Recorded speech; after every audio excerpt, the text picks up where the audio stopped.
Bom, vamos para o próximo. Como eu falei para vocês, toda aula vai ter exercício, então vocês vão ver que é incremental, mas as coisas que vocês viram antes, vocês vão ver tantas vezes que vai se tornar trivial. Tá? Pelo menos essa é a esperança. E a próxima coisa que a gente vai ver aqui é justamente estrutura de controle de fluxo. Como assim? Tá? O que vocês viram até agora, com exceção daquele exercício que eu mostrei ali do Eduardo, né? Que ele já entrou exatamente nesse assunto. Mas o que vocês viram até agora era o comando fazer em ordem tudo que você mandou, certo? Ah, peça alguma coisa, e aí ele guarda a variável. Some alguma coisa, e aí print alguma coisa, e ele mostra na tela. Exatamente na ordem que você mandou. Mas vamos supor que às vezes você precisa que ele siga dois fluxos. Ele siga um caminho em Y. Tá? Então, se alguma coisa acontecer, você vai para cá. E se não acontecer, você vai para cá. Antes isso não era possível. Mas agora a gente precisa que seja. A ideia disso aqui é controlar o fluxo da execução. Tá? Então, ora eu estou indo para um caminho, ora eu estou indo para outro. Tá?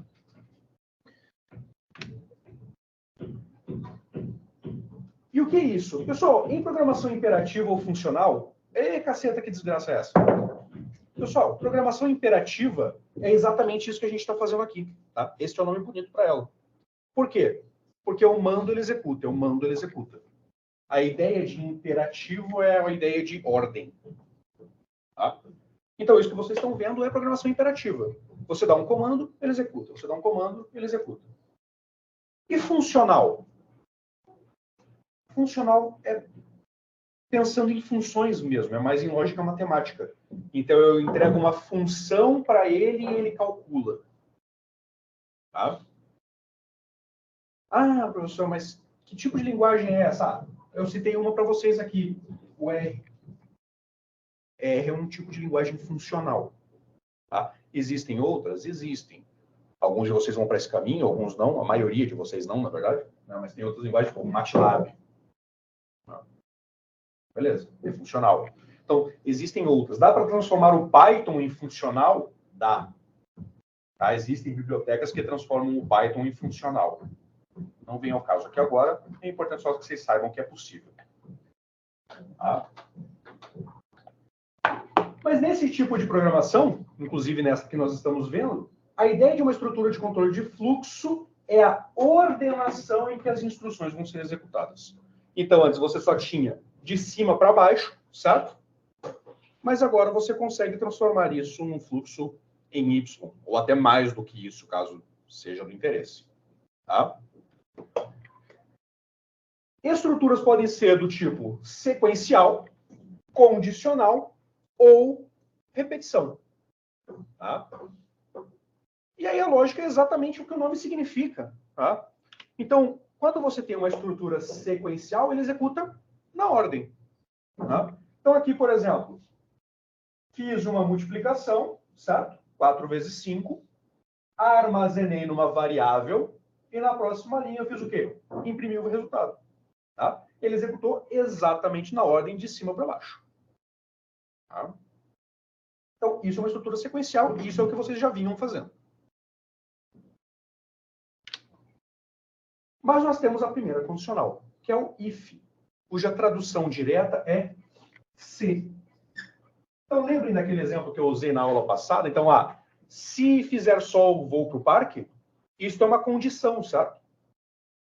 Em Python, nós tratamos a condição utilizando o comando if, certo?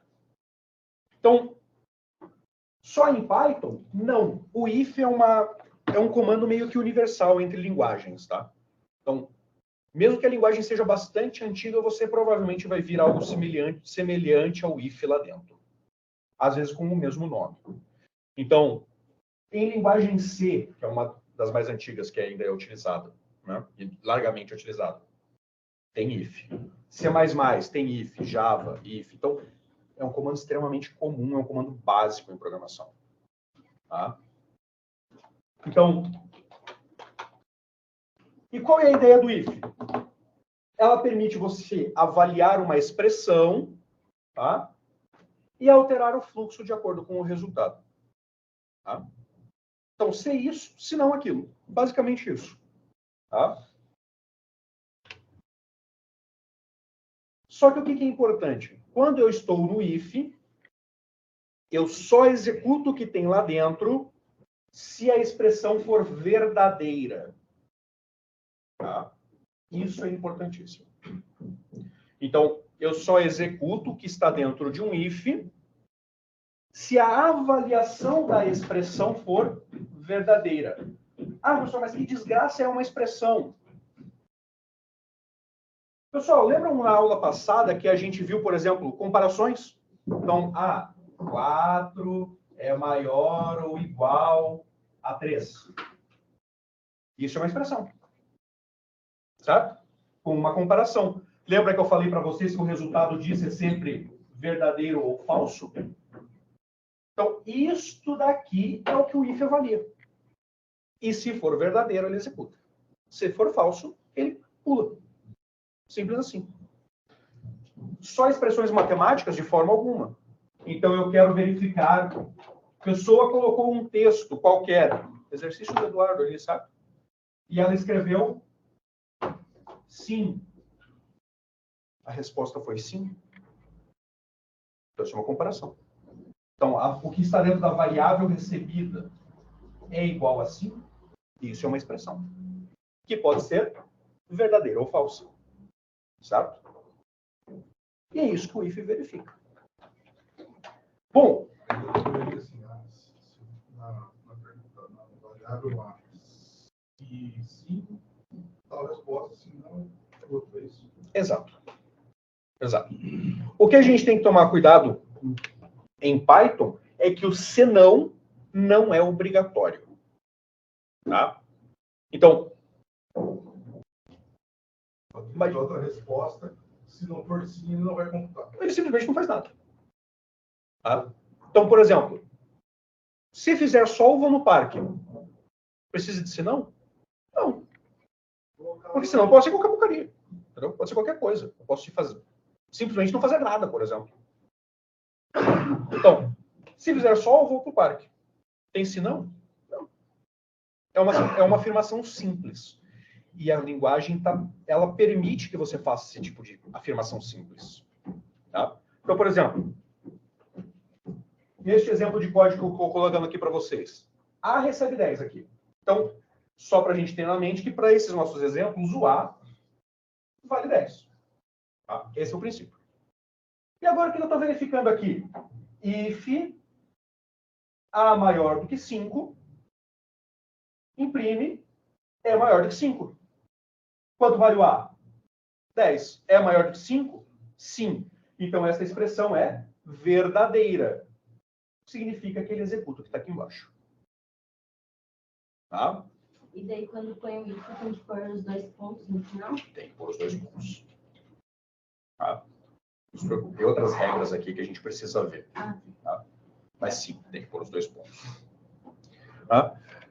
Antes de a gente partir para o próximo fluxo, vamos a esta sua pergunta. Pessoal, tem 2 coisas aqui que vocês precisam atentar. Mais para frente a gente vai começar a pontuar especificamente essas coisas para a gente entender o que está acontecendo. Mas por hora, é uma questão de simplificação, vamos entender o quê? Quando eu uso o comando if, ao fim da linha do if, que nem está aqui na linha 3, eu tenho 2 pontos. Por quê? Qual que é a estrutura do if? A palavra if e logo na sequência uma expressão qualquer. Tá? Como que o meu código sabe que você terminou de escrever a expressão? 2 pontos. Vocês estão vendo que na linha 4 aqui eu empurrei o código para frente?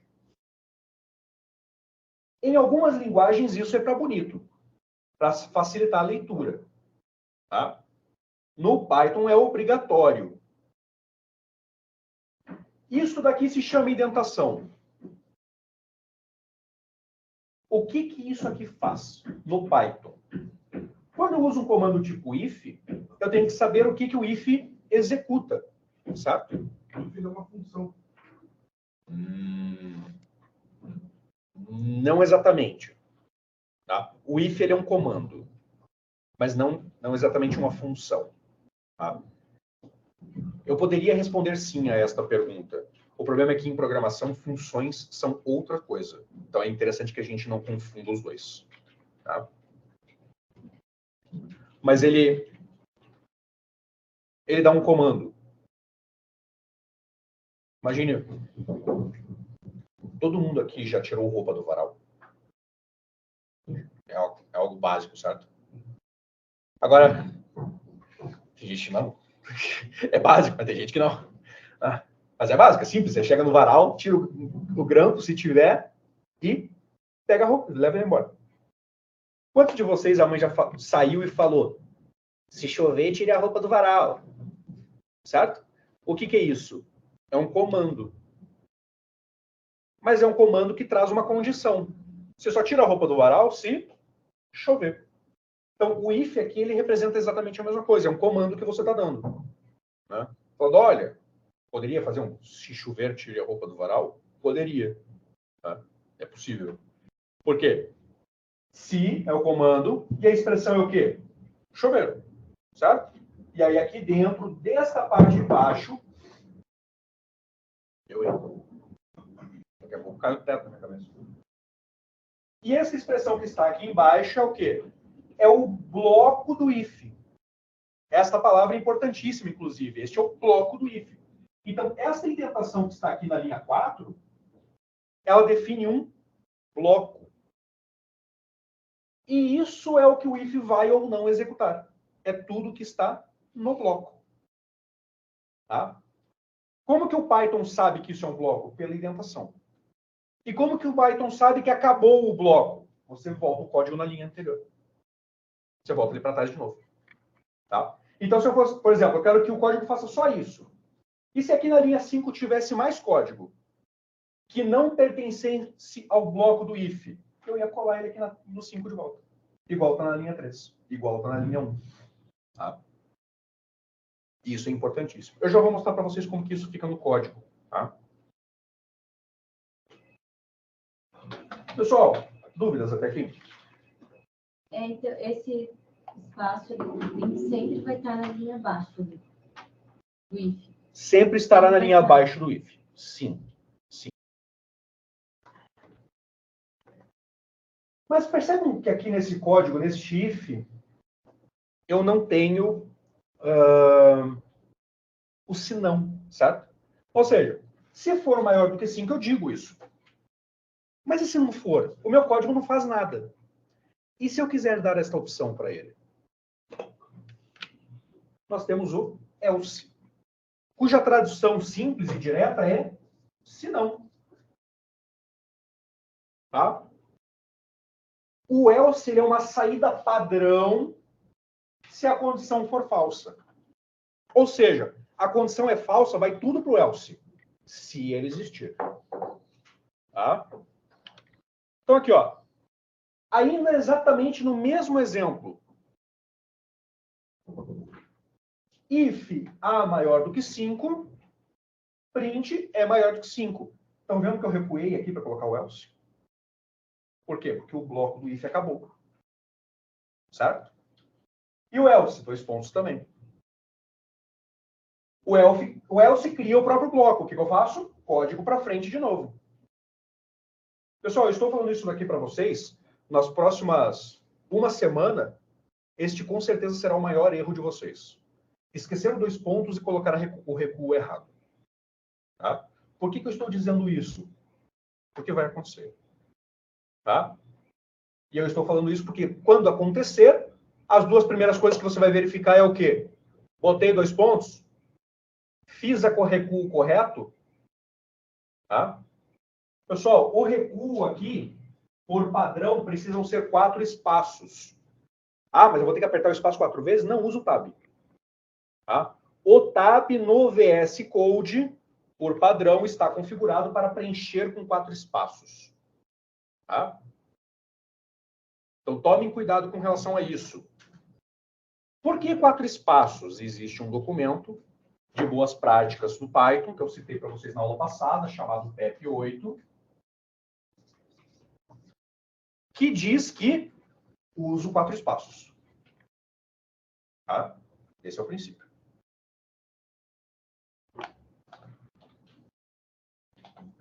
Então, aqui, ó. If A maior do que 5, ele ainda é maior do que 5, certo? Eu ainda estou usando ele como 10. Eu faço o quê? Imprimo é maior do que 5. Se não, ou seja, else é menor. Certo? Quase certo. Por quê? Porque eu ainda tenho um problema, né? E se o A for 5? Ele é maior ou é menor? Ele é igual.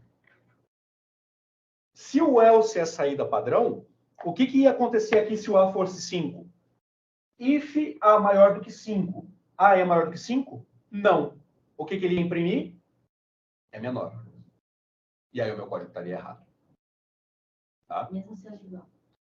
Mesmo sendo igual. Por quê? Porque quando ele é igual, ele não é nem maior, nem menor. Ele é igual. Como que eu faço para resolver isso no if? No if else agora, certo? Existe uma terceira estrutura que eu chamo de else, que não tem tradução, porque eles simplesmente pegaram um comando e o outro e juntaram uma palavra só. Tá? Ou seja, eu uso o else quando eu tenho mais de uma condição possível. Certo? Que claramente aqui é possível. Eu posso ter mais de uma condição que pode ser verdadeira. Tá? E agora? É o if. Ou seja, se o A for maior que 5, então, if A maior do que 5, é maior do que 5. É o if A igual a 5, é igual. Else, ou seja, todo o resto, vem para cá. Pessoal, if e else não são obrigatórios. Eu posso colocar se eu quiser. E eu posso ter quantos ifs eu quiser. Ah, professor, eu tenho 10 condições que podem ser verdadeiras. Posso ter 10 ifs? Pode. Mas se você tem 10 ifs, tem coisa melhor para resolver isso. Tá? Porque normalmente todo mundo usa sempre o if, depois muda para o if para questão de armazenamento, alguma coisa? Como assim? Pacote. Como assim? Em todo o código que você vê, o cara começa em uma condição com if, e o próximo, seguinte condição, ou coisa já é o if. Ele pula disso para isso? Isso. Porque ele tem mais de uma condição verdadeira. Não, sim. Mas poderia usar o if ali, ou tem 2 ifs seguidos ou não? Eu poderia. Não tem uma questão de armazenamento, porque no momento nós estamos armazenando nada. Tá? Mas existe uma questão, ou é lógica, tá? Por quê? Quando eu uso if alguma coisa e depois if de novo alguma coisa, esta condicional não é vinculada com esta. Ou seja, algo que eu estou avaliando pode entrar nestes dois. Tá? Então, por exemplo, if sol, alguma coisa. If nuvem, alguma coisa. Posso ter sol e nuvem ao mesmo tempo? Claro. Então, eu uso 2 ifs, porque são duas condições que não são mutuamente excludentes. Certo? Eu posso ter um if dentro de outro if. Você pode ter um if dentro de outro if. Você pode ter ifs aninhados. Tá? Não E aí- dentados. E dentados. Não fica igual puxado, dentados, não? Sim. Eu posso ter if alguma coisa, Indentar e if outra coisa, print, sei lá o quê. E aí aqui eu tenho 4 espaços, aqui eu tenho 8. Tá? ele estaria na mesma condição. Isso. Eu posso colocar quantos comandos alinhados eu quiser. É uma boa ideia? Nem sempre. Mas não sabe. Não. Às vezes você tem uma lógica que precise que isso aconteça. Não é nenhuma questão de bagunça. Às vezes você depende disso. Tá? Qual que é o problema? Existe uma coisa chamada...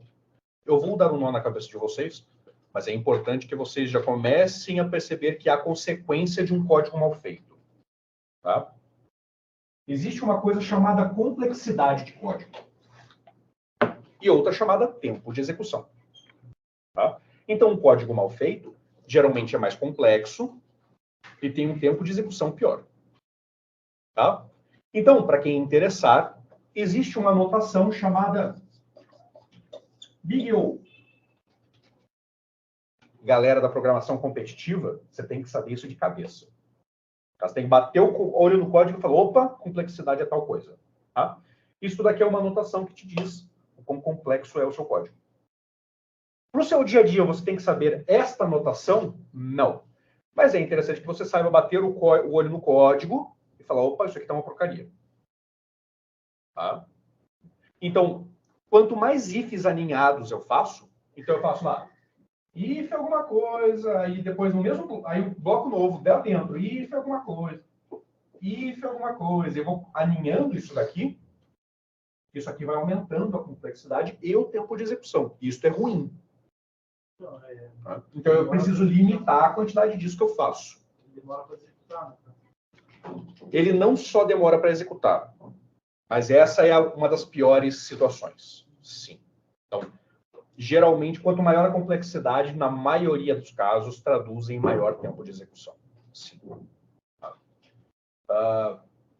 Então, a gente evita. Porque se eu estou fazendo isso, chega num ponto que é certeza que há uma solução melhor. Tá? Significa que você tem que tirar a solução melhor logo de cara? Não. Você pode resolver o seu problema desse jeito. Tem uma solução que funciona? Tenho. Agora vou melhorar. Tá? Então, esse é o princípio. Então, sempre partam do primeiro, faça uma solução que funcione. Depois você melhora. Se você não tem nada funcionando, você vai melhorar o quê? Não? Então, primeiro bota para funcionar. Mas sim, existe uma notação, e isso aqui não é necessariamente bom, mas é possível. Tá?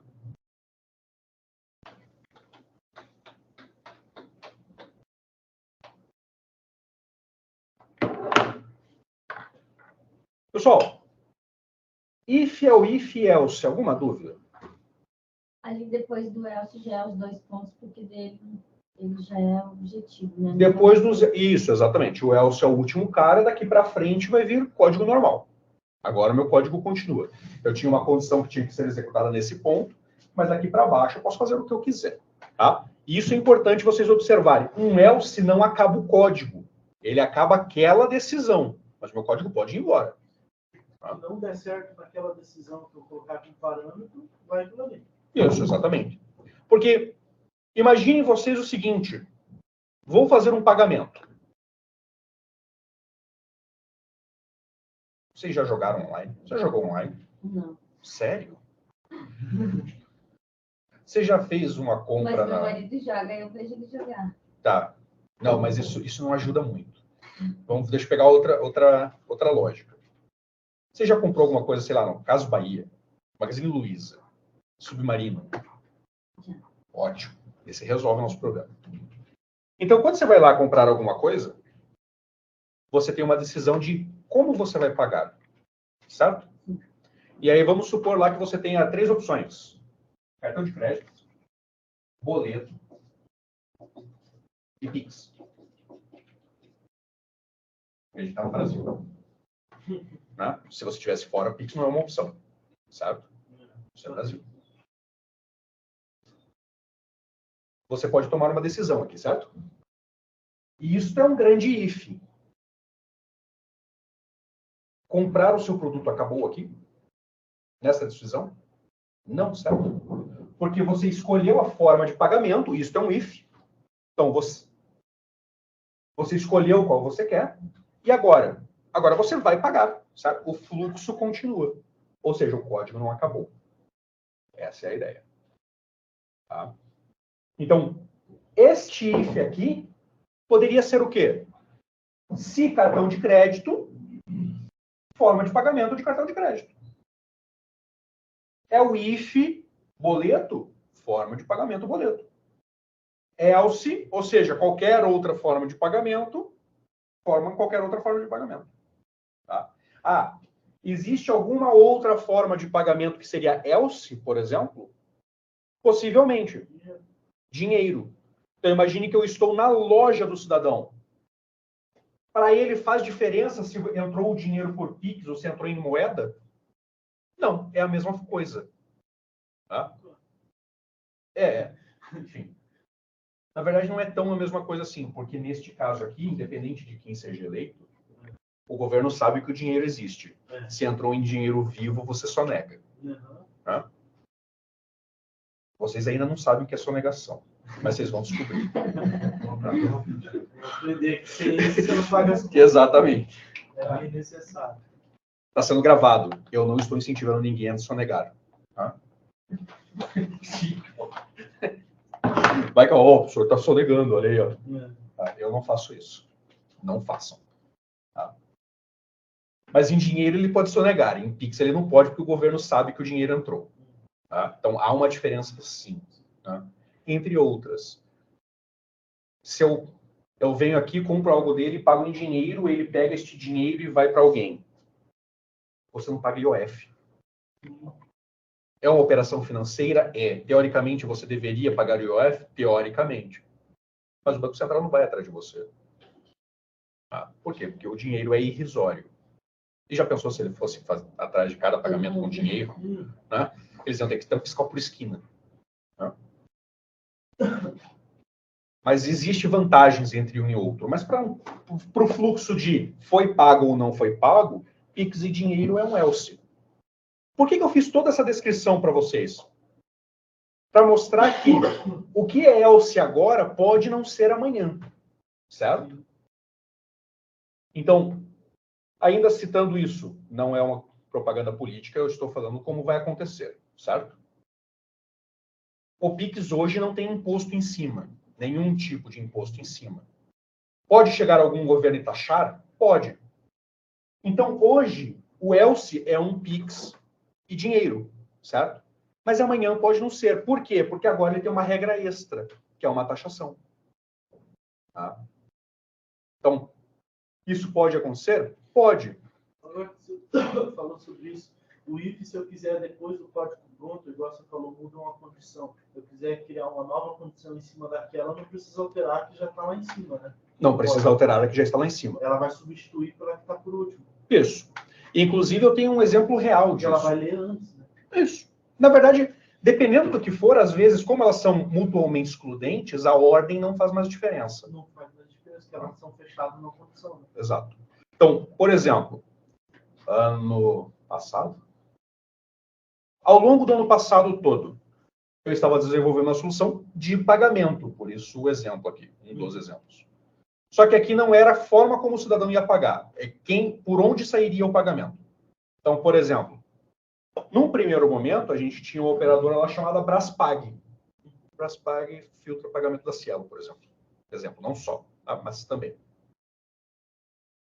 Então, a gente tinha lá a Braspag. Então, o que a gente tinha? IF. A gente já construiu este IF desde o primeiro cara, inclusive. Por quê? Porque a gente sabia que entrariam novos. Então, o que era? IF, pagamento igual... Aí a gente é uma sigla para o Braspag, mas eu não vou dar sigla. Braspag. O que ele fazia? Pagava pelo Braspag. Pois é. O problema é que aqui não tem nem o que fazer, que esse andar de cima não é elaborado. A elaborada, ela salta um andar. Ela é o terceiro, e ela salta e vai para o quinto. Então aqui é, sabe Deus que. Tá? Então, mais para frente, a gente colocou lá no sistema o Nubank. Tá? Quando a gente colocou, não se chamava Nubank. Tá? O Nubank comprou depois. Então, aí, beleza. Agora, se o meu pagamento vai sair lá pela solução de pagamento do Nubank, isso aconteceu meses depois. Então, a gente já tinha um sistema que já fazia pagamentos por meses. Aí, agora falaram, não, agora nós vamos contratar o Nubank. Beleza. IF, pagamento pelo Nubank, pague pelo Nubank. E beleza. Isso daqui continua funcionando do jeito que estava e eu acrescento um novo IF caso o pagamento entre pelo Nubank. Pela forma de pagamento do Nubank. Então, esse é o princípio. Interface, programa? Ou era... Tinha. Mas eu não desenvolvia a interface. Eu só desenvolvia as APIs no fundo. Mas com esse if seria possível criar um botão no input para alterar, né, a sigla. Sim, é possível. A pergunta é, você deve? Então, essa é... Tá? Existe um nível de customização em sistemas que você geralmente não deve. Deixa nada de deixa direto no código. É que isso não mexeria direto no código, tá? Eu já adicionar, na verdade, mais uma funcionalidade. Isso. Mas a questão é, essa funcionalidade é relevante? Isso é uma coisa que você tem que analisar. Porque assim, ó, em desenvolvimento, tempo é dinheiro. Sim. Desenvolvedores custam caro para a empresa.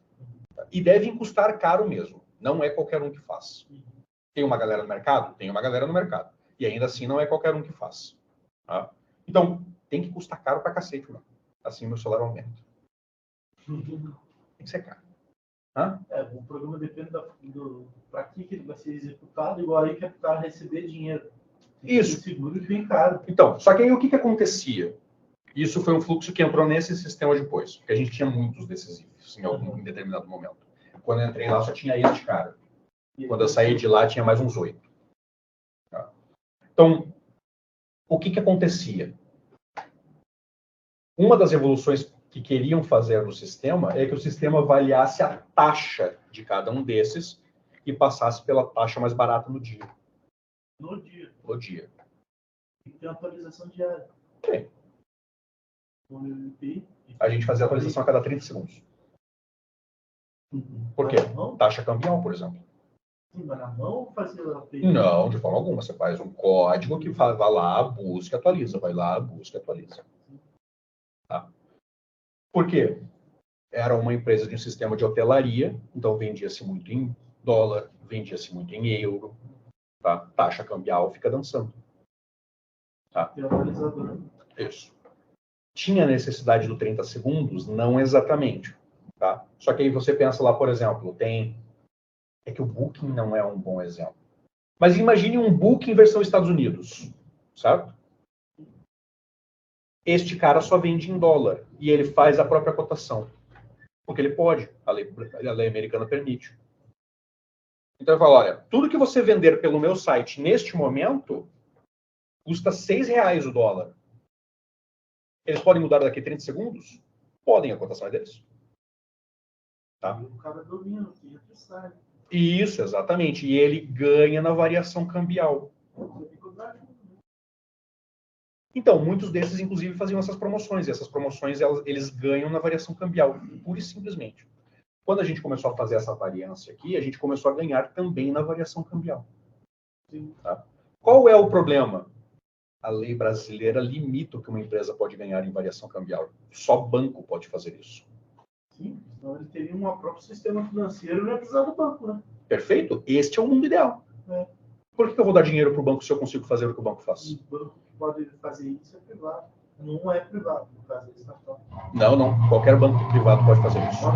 Sim. Eu trabalhei por um tempo no HSBC. Eles tinham um departamento que era específico para compra e venda de moeda. Eu trabalhei, inclusive, neste departamento. Existia um sistema automatizado que ficava vendo variações cambiais e comprando e vendendo moeda. O dinheiro estava guardado. É isso. Dinheiro de investimento. Vocês conseguem fazer isso hoje e não avisar o governo brasileiro? Você consegue. Mas... Tá? É crime? Não é, porque na lei brasileira não prevê. Usando criptomoeda. Existe, por exemplo, uma criptomoeda, tem porcaria nenhuma a ver com Python, mas vamos lá. Existe uma criptomoeda, por exemplo, que é equiparada com o dólar. Ela vale sempre 1 para 1 com o dólar. Então você pode, por exemplo, pegar R$1.000 e comprar esta criptomoeda? Pode. O dólar agora está caindo, mas amanhã ele pode subir. Ó, dica de dinheiro fácil para vocês. Se o dólar cair a 4,80, e você compra R$1.000 de dólar, e aí de repente ele volta a subir para 5,30, o que é completamente possível, se você colocou R$1.000 aqui, quando chegar a 5,30 você tem 2.500. Por causa desta variação aqui de 50 centavos.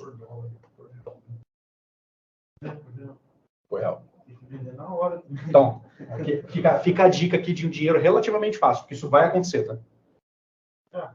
Porque o dólar está caindo drasticamente agora, porque o dólar está desvalorizando, porque o Brasil está bem. Tá? Mas o Brasil não está bem, então isso aqui vai acontecer de volta. Tá? Vai explodir. Então, se isso acontecer, essa variação de 50 centavos te faz lucrar R$ 1.500. Aguardando. Essa dica. Eu queria fazer uma pergunta em relação ao IFE. Eu sei que o senhor já explicou, Não? claro para mim, mas só para uma questão de entendimento. Claro, pergunte. Quando você colocou lá, o IFE é pagamento que é na cartão de crédito. Aham. Aí, então, o senhor não aconselha eu colocar outra variável ali dentro, por exemplo, assim, a cartão de crédito, por exemplo, ele vai dizer em quantas vezes eu posso pagar. Eu criar uma nova condição. Pode. Do que ficar Neste caso, você não só pode, como você deve. Porque não há outro jeito de solucionar o seu problema. Eu digo assim, o senhor já havia comentado que para não ficar inventando cada vez mais.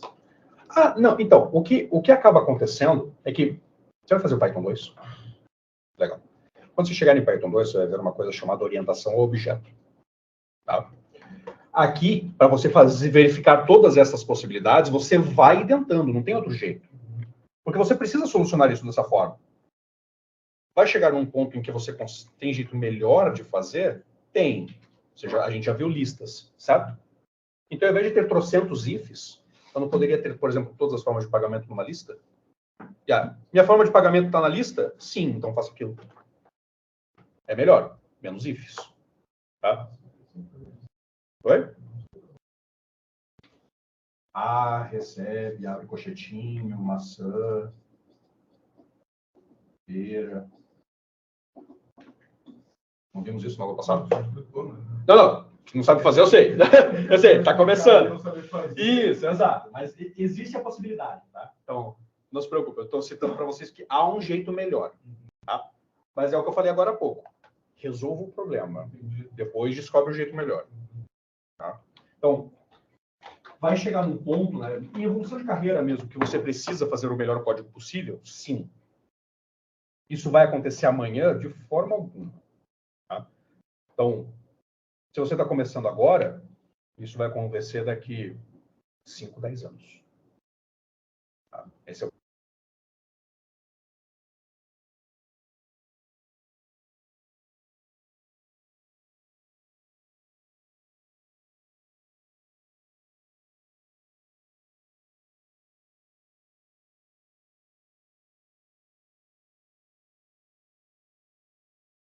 Vendo lá os papais estão juntos, os caras ficam loucos, né? Tem. Às vezes pedem umas coisas que Tem. que nem o player não sabe.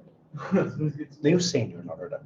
Nossa, cara. Então, Você quer pagar um júnior que sabe mais que o sênior. E com menos tempo ainda. busca de júnior é uma coisa meio louca. O mercado é louco. Para sênior também, cara. Para sênior também é louco.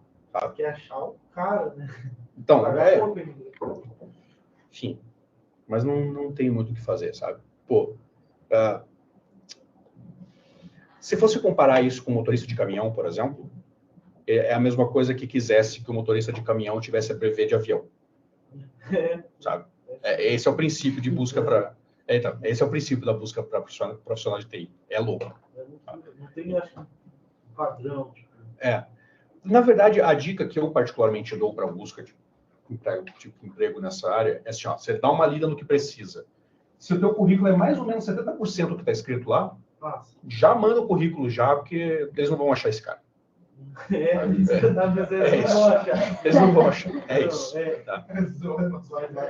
64 dias sem preencher a vaga. Isso, então. E existe, né? Existe, cara. Tem uma que toda vez está lá. Então.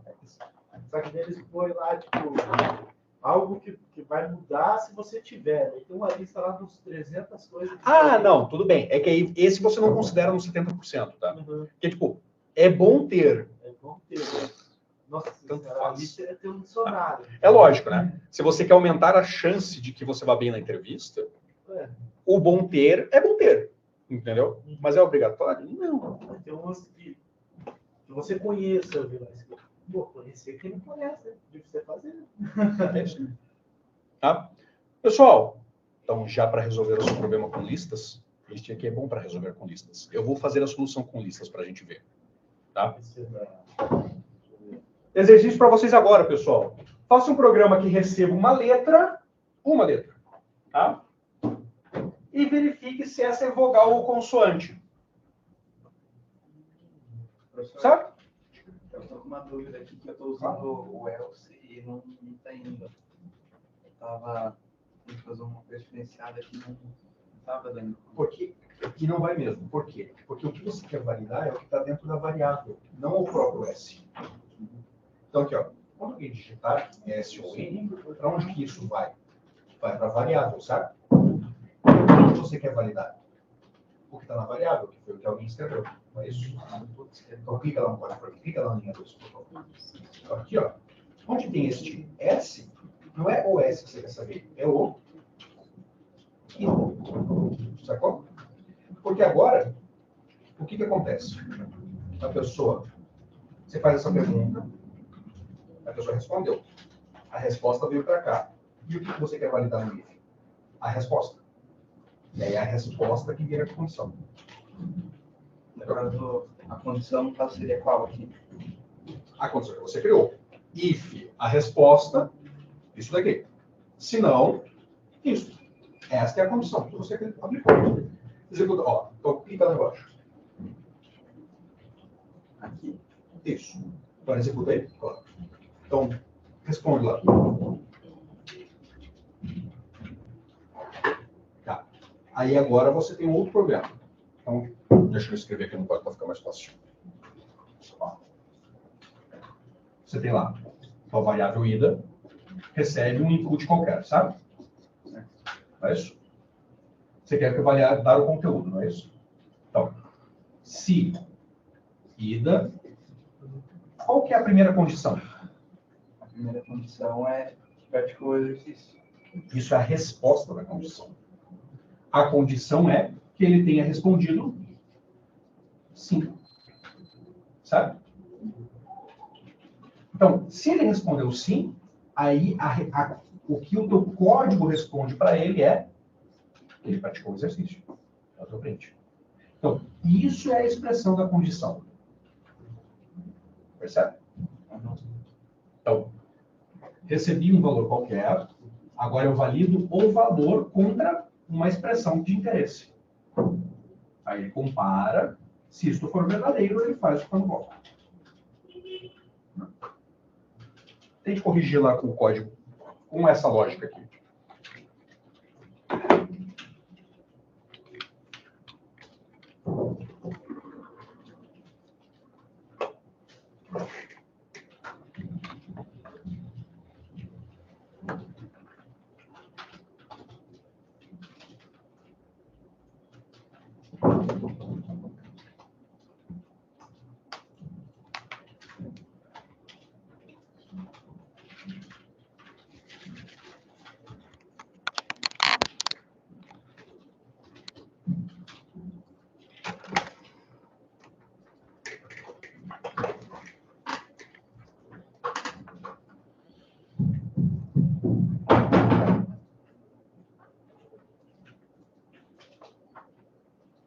Que estranho, está dando inválido syntax.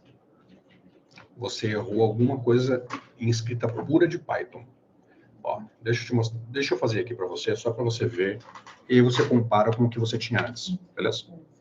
Aqui, ó, você tinha uma variável ida qualquer, com um input. E aí no seu input você colocou. Você foi no parque.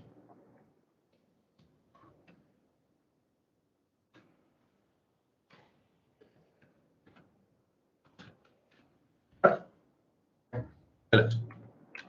Agora você quer verificar se a resposta foi uma dessas duas coisas. Não é isso? Então agora, if. Agora eu vou comparar a resposta com o que foi escrito. If ida, que é a resposta, igual a S, que é uma das possibilidades. Aí vai lá, print, você se exercitou. Qual que é o problema? Você tinha colocado só else, não foi? Então, print. Eu vou deixar a resposta. Você não praticou exercício. Você não praticou o exercício. Tá. Bom. Agora observe, né? Ô, caramba. Aí. Vou executar. Tá lá. Sim ou não, certo? Sim. Você exercitou. Por quê? Porque agora o que tem na variável é igual a isso daqui. Certo? Aí agora, vou executar de novo. Você foi no parque? N. Você não praticou exercício. Por quê? Não é igual a isso, então isso aqui é falso, certo? Caiu aonde? No else. Qual que é o problema dessa solução aqui? Vou lhe mostrar. Você foi no parque abacate. O usuário pode fazer isso?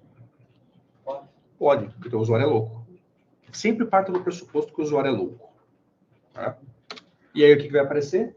Você não praticou o exercício. Por quê? Não era a resposta que você aguardava, certo?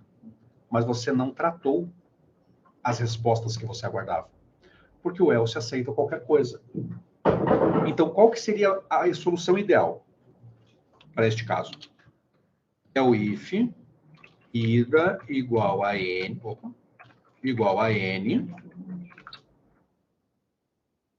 você praticou o exercício.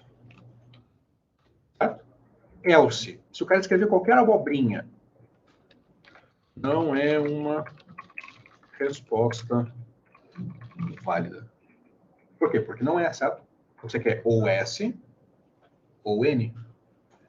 E se ele escrever abacate? Não é uma resposta válida. Então agora eu venho aqui, sim, exercitou. Não praticou exercício. Abacaxi não é uma resposta válida. Se colocar uma palavra aleatória com N. Sem problema. Palavra aleatória com N. Não. Não é uma resposta válida. Por quê? Porque você não previu que ele pode escrever não, propriamente dito. Certo? Então, resposta inválida. Sim. Por quê? Porque você também não previu que ele pode escrever sim. Você espera só ou S ou N. Certo? Outro problema. Eu estou te mostrando para você entender o que foi a condição que você fez, tá? Porque, por exemplo, o cara pode responder isto, este N maiúsculo? Pode. E o que vai acontecer? Não é uma resposta válida, porque N minúsculo e N maiúsculo são coisas diferentes. Tá? Então, por isso que você trata todas as respostas esperadas, porque o usuário pode escrever qualquer besteira. Mas, como que você trata a resposta? Sempre a resposta e uma comparação qualquer com o valor esperado. Tá? Essa é a expressão. Beleza? Beleza. Professor, Diga.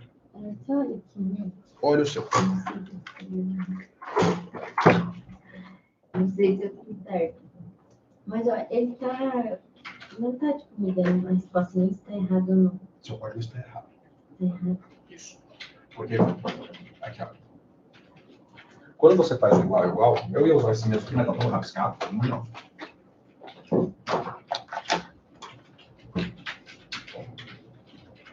Quando você usa o igual, você está querendo comparar uma coisa com outra. Certo? Então, se você quer comparar com vogal, o que você tem que ter aqui? Uma letra para ele comparar. Certo? Então, tem que ter, por exemplo, um A. Só que A é igual à palavra vogal?